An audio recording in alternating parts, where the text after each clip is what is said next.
Hi friends, normal টিকেন একটা blouse cutting. এই যে মাপ 17.5 লম্বা, 22.5 বডি, 19 মাজা, 13.5 ফুট, 3.25 হাফ ফুট, 11 ইঞ্চি হাতা, 6.25 হাতার মুখ, 8 ইঞ্চি বগল, মার্জিন সেলাই মার্জিন 1/2 ইঞ্চি, ঝোল 17.5 18 দাগ টেনে দিলাম। গলার সারা মাঝে 3.5, হাফ ফুট 3.25, 1/2 ইঞ্চি সেলাই। বগল আছে 8 ইঞ্চি, কাটতে হবে 6.5।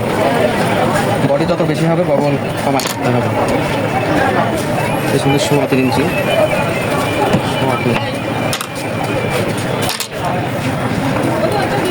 22.5 বডি।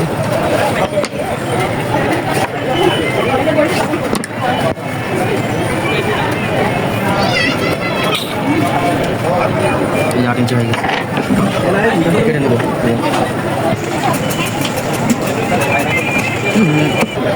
ব্যাক পার্ট কাটিং শেষ। সামনের পার্টের উপরে এভাবে ফেলতে হবে, সমান করে ফেলে নিচ থেকে 1 ইঞ্চি বাড়তি দিতে হবে। এই পাশে 1 ইঞ্চি বাড়তি দিতে হয়। হয়ে গেল,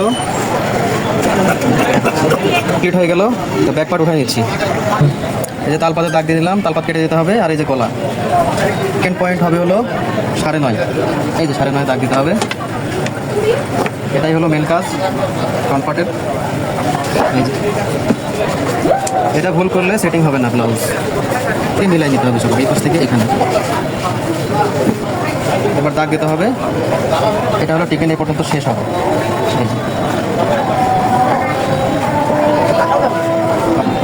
সব জায়গায় এবার হাতা কাটিং দেখাবো। এটা 1/2 ইঞ্চি সেলাই মার্জিন, হাতায় হবে 57 হাতা, মানে কোনোই হাতা।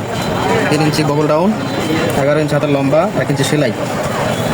হাতার মুখ 6.25, আর যে বগল হলো 8 ইঞ্চি। দাগ টানা কমপ্লিট, কাটিং করে নিচ্ছি। এই যে হাতা কাটিং হয়ে গেল, হাতা কমপ্লিট। সবাই লাইক, কমেন্ট, সাবস্ক্রাইব করবেন। আর আপনারা কি কাটিং দেখতে চান, কেমন কাটিং দেখতে চান প্লিজ জানাবেন।